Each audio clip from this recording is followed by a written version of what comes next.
Assalamualaikum warahmatullahi wabarakatuh.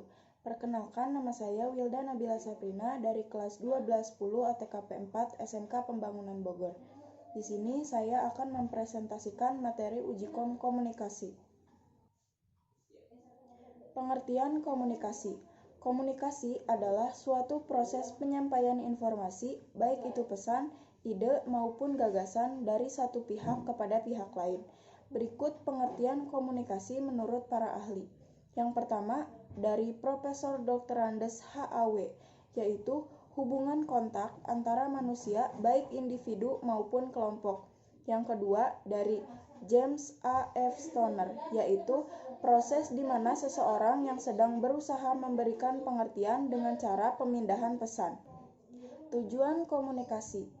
Hal yang disampaikan komunikator dapat dimengerti oleh komunikan.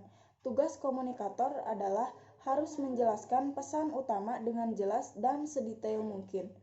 Yang kedua, orang lain bisa memahaminya.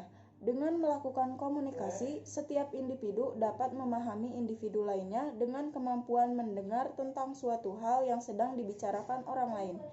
Yang ketiga, supaya apa yang disampaikan dapat diterima orang lain. Komunikasi serta pendekatan persuasif adalah cara agar sebuah gagasan mudah diterima oleh orang lain. Yang keempat, bertujuan untuk menggerakkan orang lain untuk melakukan suatu hal sesuai dengan keinginan komunikator.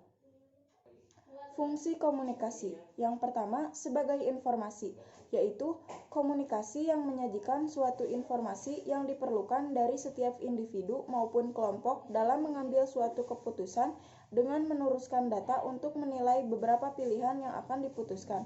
Yang kedua, sebagai kendali, yaitu memiliki arti bahwa komunikasi berperan untuk mengontrol perilaku orang lain maupun anggota dalam beberapa cara yang wajib dipatuhi oleh semua pihak.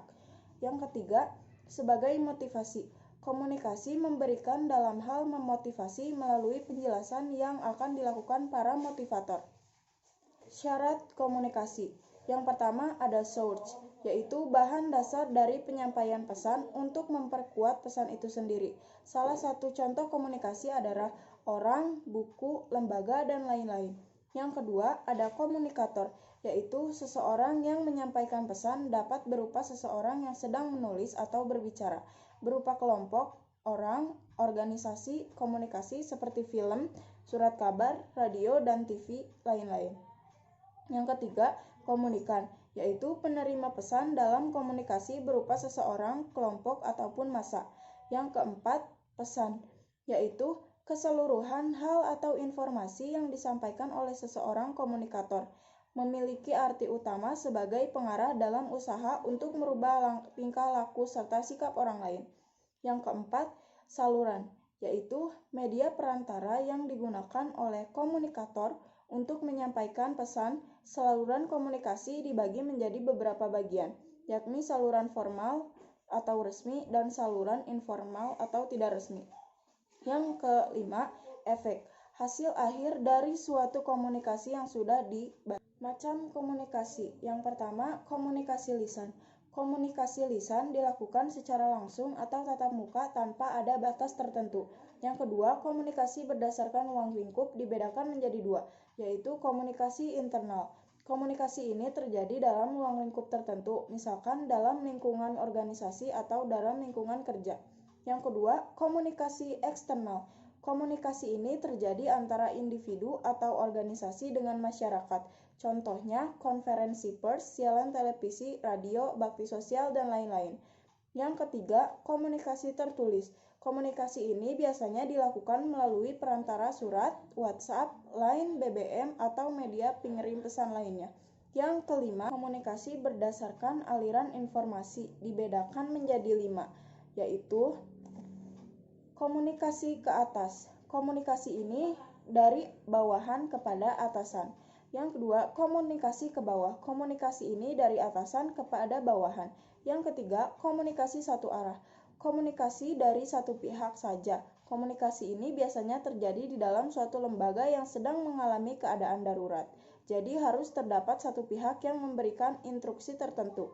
Yang keempat, komunikasi ke samping. Komunikasi ini dilakukan dengan orang yang memiliki kedudukan yang sama. Yang kelima, komunikasi dua arah, yaitu komunikasi yang terjadi antara dua orang atau lebih. Model komunikasi. Yang pertama, model stimulus-respon. Model komunikasi ini yang paling dasar.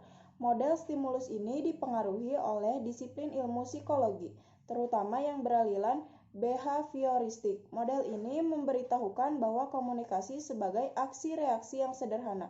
Yang kedua, model Aristoteles. Model komunikasi ini yang paling klasik, sering juga disebut dengan model retoris.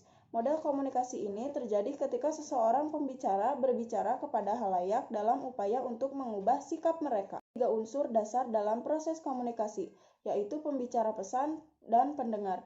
Model Laswell, ungkapan berupa verbal yang tersusun sebagai berikut. Who say, what in, which channel, to whom, with what effect. Laswell mengutarakan 3 fungsi komunikasi, yaitu pengawasan lingkungan, kolerasi berbagai bagian yang terpisah dalam masyarakat untuk merespon lingkungan, dan transmisi. Terima kasih atas perhatiannya. Mohon maaf apabila ada kesalahan kata dalam pengucapan atau penulisan. Wassalamualaikum warahmatullahi wabarakatuh.